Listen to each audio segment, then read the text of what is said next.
Welcome back to the channel, everybody. This is John with SwingFit. Have you recently gone through the club fitting process and left wanting a little more? Or maybe even left with a bad taste in your mouth? Or better yet, perhaps you're still on the fence and you just haven't taken that first step. Well, guys, I have some pretty good news for you because it really doesn't matter what side of the fence you fall on. In today's video, we're going to respond to another one of your questions and share the 7 critical steps that we walk our customers through to help them get the most out of their fitting experience. So without further delay, let's jump in.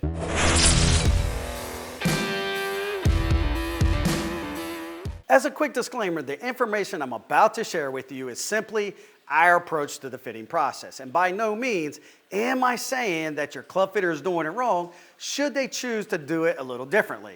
So if you're ready to roll up your sleeves and learn how we make the sausage, please stay to the end. So Mark, thank you for the kind remarks, and here's the video you requested, my friend. First things first, let's establish what we believe is an acceptable length for a fitting session. And as you will see in just a bit, not only will this create a foundation for the remaining steps we're going to be talking about, but you'll quickly see that anything under 60 minutes, well, quite honestly, is going to be cutting it short. So in an attempt to walk our customers through the fitting process step by step without them feeling like we're rushing them through the process, we're going to allocate 90 minutes. And this truly does allow us to cross our T's, dot our I's, while also making sure we're not cutting those costly corners. The first 10 minutes of the fit is really important and probably one of the most crucial parts of the entire fitting process.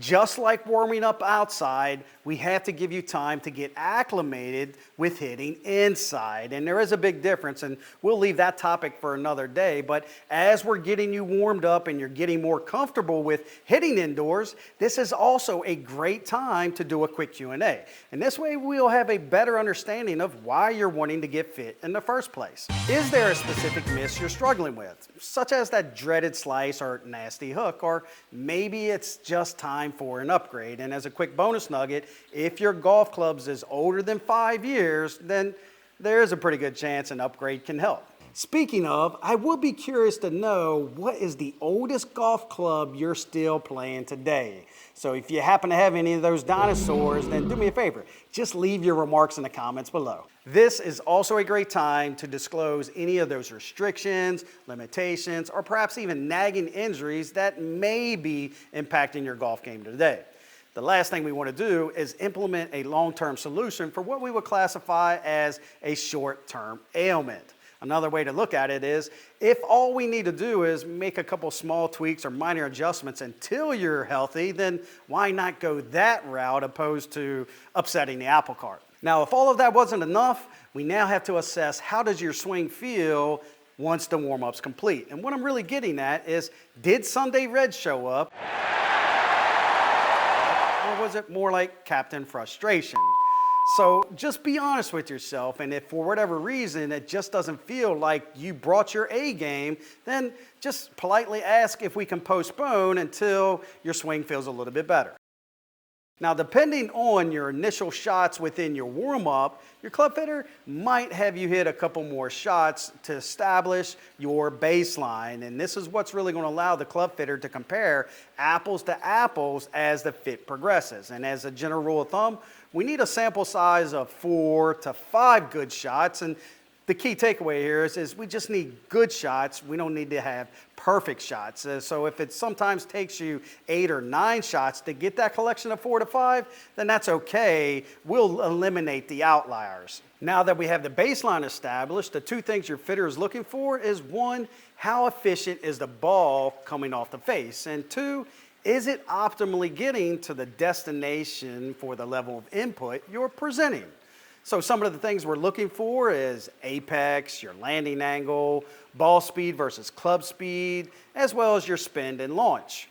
With this information, can we determine how close to your potential are you? And should we see any of those red flags, then we simply need to understand why. And it's this last piece that I believe will make or break a fitting. There is something I believe is a little more important than that of what the data capture tells us from the ball side of the coin. And of course, I'm talking about the delivery side, because I know this also plays a vital role with determining the final shot outcome. And some of the things I like to watch out for here is your club path, your face-to-path relationship, your dynamic loft, as well as your angle of attack. And anytime I see any red flags in these areas, then I know that there might be something going on with the instruments you're using, and it could potentially influence how you're using said instrument. Did you know the ideal face-to-path relationship is half of the swing direction that the club is moving?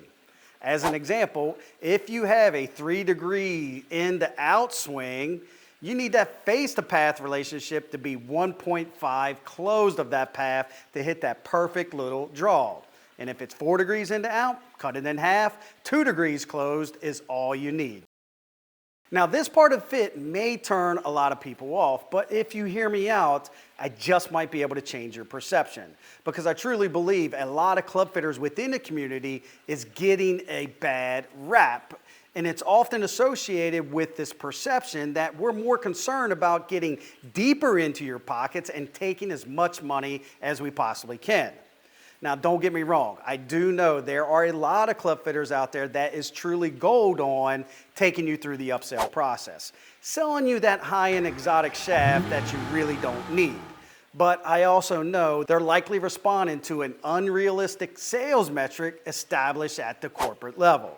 So before you put a label on the entire club fitting community, let me offer this perspective. If a club fitter happens to ask you for what your budget is during the fitting process, please don't turn your nose up, because I can assure you the only reason the club fitter asked isn't to rake you through the coals, but rather he's going to use this as a means to eliminate those higher cost options. So not only is he looking for heads and shafts to help you play better golf, but he's also looking for those options that's going to stay within the budget you've established. Heck, let me leave you with this thought, and that is, if a club fitter never asks you for what your budget is, then there's a pretty damn good chance he's going to make an assumption, and that is, he's going to assume you have a blank checkbook because we never had the conversation. I have another quick poll for you.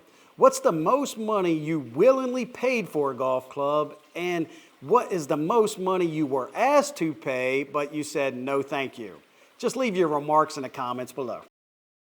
Now, this is really where the magic starts to happen and the fun begins, because you're going to start to hit some real combinations. But we need to understand, where is your club fitter likely going to start? And for us, and without question, I'm going to start with the head selection first and foremost. So I'm going to choose 3 or 4 heads out of the fitting matrix at the start of the fit. And we're going to use these 3 or 4 heads throughout the entirety of the fitting session. And I'm going to choose these heads based off of 2 factors. 1, based off of that budget conversation we just had, and 2, do I believe these heads is going to give us the best fighting chance to overcome those data numbers we saw in the baseline capture. From there, all we have to do is find the ideal dance partner to coincide with the heads we just selected. And although this may sound a little easier than it actually is, it truly does come down to a trial and error thing. And as long as we remember not to boil the ocean and just start with, say, 4 or 5 golf shafts that we think will work well with the customer's speed, their tempo, and how they load and release the golf club, are we able to minimize all of the combinations that we could try? And as we start to try different combinations, we're always going to hang our hat on the numbers that we're watching. So if our numbers start to move in a positive direction, we're going to make mental notes of what is working well. And if it's going the other direction, we're going to start to eliminate items from the selections we've made. And just keep this in the back of your mind. A golf shaft that works well in one head may not work as well in another, and this will be the reason why at the conclusion of the fit, you might have two winning combinations, two different heads, two different shafts, and once again, as long as we let the data do the talking for us, are we able to pick a clear winner? So once we've identified the best head and shaft combination, should we ask ourselves, can we make it better? And it's my belief this is the most overlooked step in the entire club fitting industry. And I also believe this is what separates our fitting approach from everyone else. We're going to achieve this by doing three different things. The first thing we're going to try is playing around with those golf grips. As we know, it's your one true connection to that golf club, and simply changing the weight, size, or texture can ultimately influence how you are interacting with the club you're using. The second thing we're going to do is we're going to play around with those swing weights because we know it's another timing element, and having a swing weight that's too heavy or too light can definitely wreak havoc on someone's ability to consistently and repeatedly square that face up shot after shot. Last but not least, we're going to make those necessary static loft and lie adjustments to influence spin, launch, and direction to get that golf ball in those ideal windows we're chasing. Another quick survey for you. During your last fitting, did your club fitter play around with grips, swing weight, or your loft or lie adjustments? Just leave your comments below.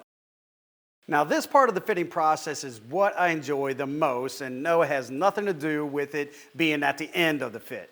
It has everything to do with being able to share with the customer for the very first time the before and after snapshot. How much improvement were we able to achieve? The other thing we're able to do is we're able to share with them our recommendations by capturing the blueprint of the final combination they tried. And it's this blueprint information that we then can share with our builders, so that way, once they build and assemble those golf clubs, are we able to guarantee that the golf clubs the customer leaves with is the very last combination they hit. Just remember, you're in complete control of the buying decision, and any recommendation a club fitter provides, it's just that. And if that club fitter is worth his weight in gold, the recap should never come off as buying a used car. Hell, I tell our fitters all the time that no matter if the customer buys all, some, or none, if they did their job well and let the data do the talking, they'll never sell a golf club a day in their life. So there you have it. And although a little longer than that of what we usually create, we truly hope you found value with the information we share with you today. And should you find yourself with any questions about today's video, then do us a favor. Just leave them in the remarks and we will do our very best to help you find the answers to the questions you're searching for. And if you did find value, it really would mean the world to us if you press that thumbs up.